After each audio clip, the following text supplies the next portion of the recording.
Hi, I'm Clyde Lewis. Welcome to Ground Zero Behind the Scenes. Today is a very peculiar day, and I'll show you why in this whole setup.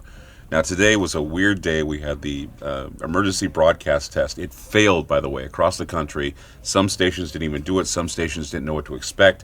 People were curious as to what was going on. But what was really bizarre is during the broadcast of CNN2, which is a satellite feed of CNN, a number of people caught something really bizarre. And what they caught was this screen capture just before it went into the test mode. Some people are claiming that what they're seeing is actually some sort of a UFO at night getting ready to hover above the White House. If you look closely, you see the pillars in the White House. Now, this is a screen capture, so it's very pixelated. But for the longest time, there have been people that have said that this whole YU-55 thing was a cover for alien contact. And it seems to be a little bizarre that this is all happening, and maybe it is. I have some few things I want to point out to you that may indicate that something is happening. There was a book that was written by Larry Niven and Jerry Pournelle. It was called Lucifer's Hammer. And what the story was about a comet or a meteor or an ELE, actually an extinction level event happening on the Earth as something passes by it. And what happened in the book is that as this thing was passing over the Earth, and they called it Lucifer's Hammer, what had happened is that it caused great flooding, all kinds of problems. It caused storms in various areas, earthquakes and things of that nature.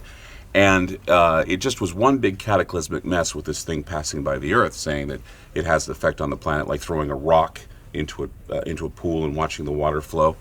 Well, what's really interesting is that today, as the YU-55, it passed by the Earth on the 8th, and we had our big drill.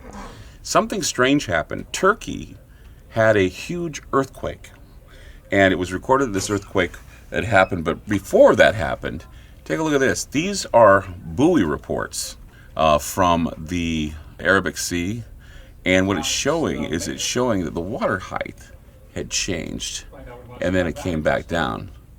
Water height up, water height down. Now, what's really interesting about this is that this would mean that something landed in the water, or something caused the bottom that was there in the sea to drop, causing the water level to go down and to come back up again. Now, there was no reports of any tsunamis or anything like that, so you can speculate that something maybe landed there, fell there, or it was just happening prior to the earthquake. So it's something to think about.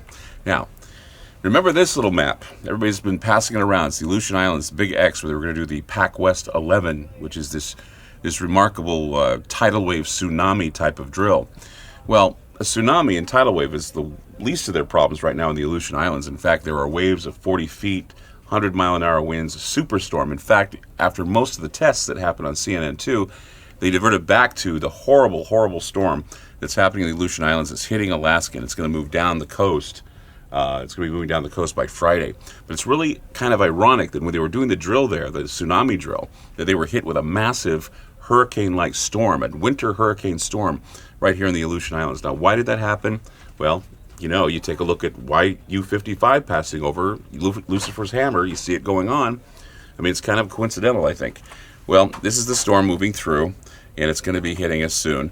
But here's another thing I want to point out to you. Speaking of Lucifer and the whole idea of contact and the whole idea of illumination, it was October 28th, 2011, where the date is actually a date set aside by the Mayans as a date said to be the end of the cycle of creation. It's a time when the Earth reaches a certain point of population, and when it does, that is when we reach our illuminated state, or an enlightenment, where evolution changes and we start seeing the thinning of the herd, but we start seeing people become more educated, more illuminated, and more involved and in tune with the planet.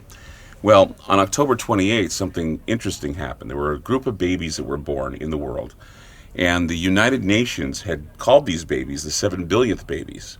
It wasn't just one baby, it was a number of them. They had this lottery to see who they would choose to be the 7 billionth baby to be born in the world. What was interesting is they drew a name, and here's a little baby born in the Philippines, and her name is Danica. Now, Danica was the baby chosen as the 7 billionth baby, born in the Philippines. The father's a very humble driver. They're a very low-income family. But the thing about Danica, the name Danica, I looked it up. Danica means dawn, or light in the dawn, or the morning star.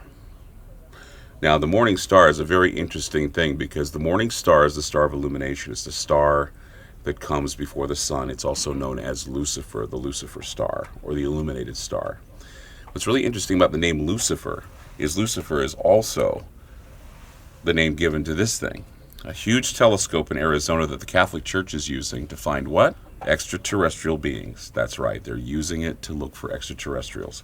So isn't it odd that all these things happening, the idea of Lucifer's hammer, the idea of a little baby named Danica, who is the morning star, Lucifer, being the 7 billionth child on a day that the Mayans have set aside as the end of the cycle of creation, and it's the same name that they're using to look for extraterrestrials. And of course we began with that possible picture that shows some sort of strange aircraft flying over the White House.